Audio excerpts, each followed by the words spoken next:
Let's talk about Ford Bronco water fording. Hey, it can't do this. I can't believe I have to say this, but it's not a floating Jeep.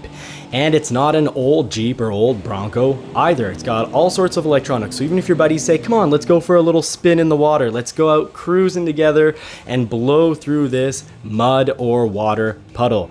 Beware. It's not made to do this, and you will have quite likely some issues. Now, water fording. What is water fording? Well, on the Everglades, you get 36.4 inches of water depth is what I like to call it. Really, it's water fording, but you got to go in slow, like you see right here, because if you go in quickly, well, you're going to have the water go above the 36.4 inches that you're allowed, and that's going to cause problems. We'll get to that in just a minute. If you've got a Sasquatch, keep in mind you get 33.3 inches or 85.1 centimeters maximum of water for the Sasquatch. And that maximum, I emphasize it because it's a maximum. If you go in quick, you're going to have water go over the windshield. It's going to get into the alternator. Now, the water in the alternator won't necessarily mean catastrophic problems.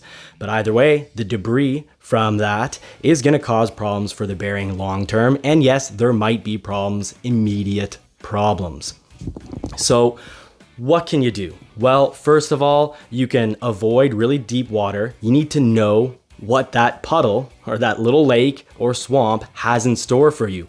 Or, if you don't know what the bottom of that water is, maybe you shouldn't go in, or go in with long boots. I know it seems a little weak, but it's the right thing to do. And when you do get out, make sure you do wash the debris or mud, all the silt off the radiator, off the entire everything out of the engine bay, and let it dry off before cranking it up again. Now here you might want to consider keeping a spare battery in case your battery has issues, especially if you're spending the day winching yourself or others out. Always good to be a friendly driver on the trails. So keep that spare battery in case you do wear out yours. And with electronical problems, you might have battery problems as well. And you might be wondering, is this going to be covered under warranty? Well, if you did go over, even if you go in 30 inches of water, if you go in quick and that water goes over and into your air filter, which of course you need to dry out, and it goes all over your engine bay, you're going to have debris left over. And there's good possibilities that's not going to be covered by the warranty, because this vehicle is not warranted as a boat. If you want a boat warranty, there's only one solution. Get a boat, or get that Jeep, amphibious Jeep that's made for millionaires and costs a small fortune. Well, you can get that instead, but this isn't a boat.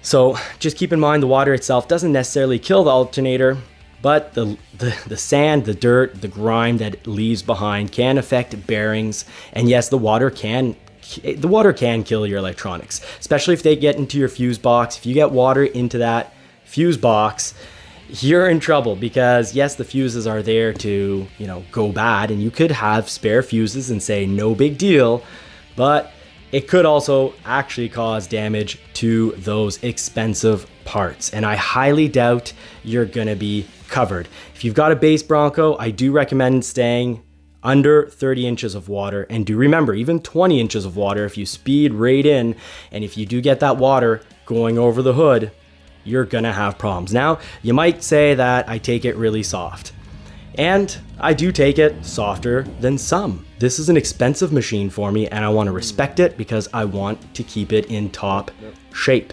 Mind you, you can have fun. Now, luckily as a Canadian, we get to have fun in the snow. So with the snow, really, we don't have much worries at all, because if you do go in snow that's too deep, it's happened to us before, you just get jacked right up, meaning the weight of the vehicle is on the snow and not your wheels, and then you just need to dig yourself out. And that's why also we love going off-roading on the beach with Dwayne and his family from Bronco Driven Wild Outdoors, or Driven Bronco Wild Outdoors. He's a good friend, and I do recommend you watch his channel. He's got great content. He's hitting up that beach on a regular basis, but sand, much less chances it's gonna cause you problems. And it's fun.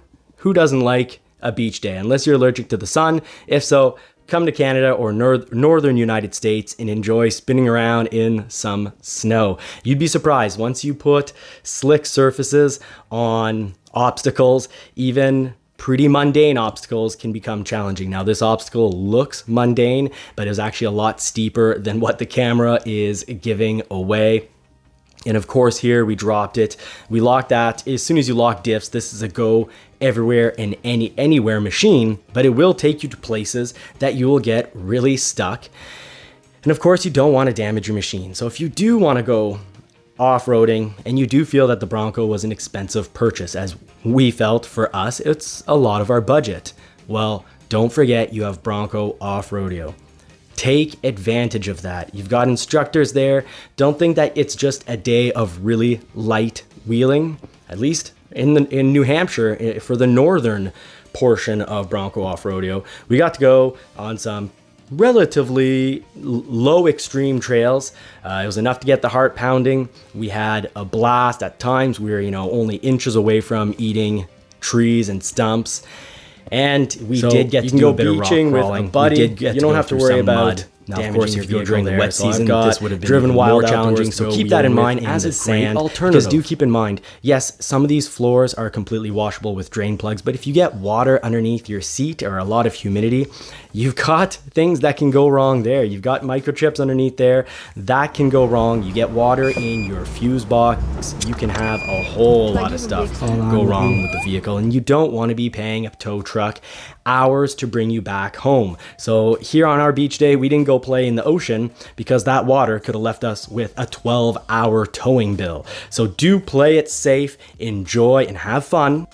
And in the meantime, if you don't want to miss out on any of the fun we're having here, do hit that subscribe button. And please do like and share these videos because it helps get the right information to more people. I don't want anyone getting fooled. You watch these crazy wild videos, you figure you can do it, and then you break your Bronco. Well, let's avoid all that. Like and subscribe. Thank you so much for watching, and have a great week.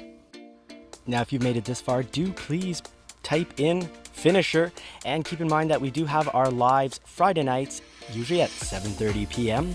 and every Tuesday we come out with Ford news and we throw in a review here and there, so please do help out the channel.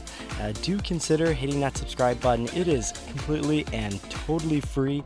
We've got some news coming up on the Mustang. Yes, we scratched up that Mustang bad, unfortunately, and we've been tuning the Toyota MR2. So we do have an old build project, a 1991 Toyota MR2 Turbo, which we have completely reprogrammed. So we look forward to showing you the new paint, the new programming, the new compound. We're having fun here, and we hope that you will join us for some of this fun. Now, we don't just do Bronco content, of course, so stay tuned and find out what's next.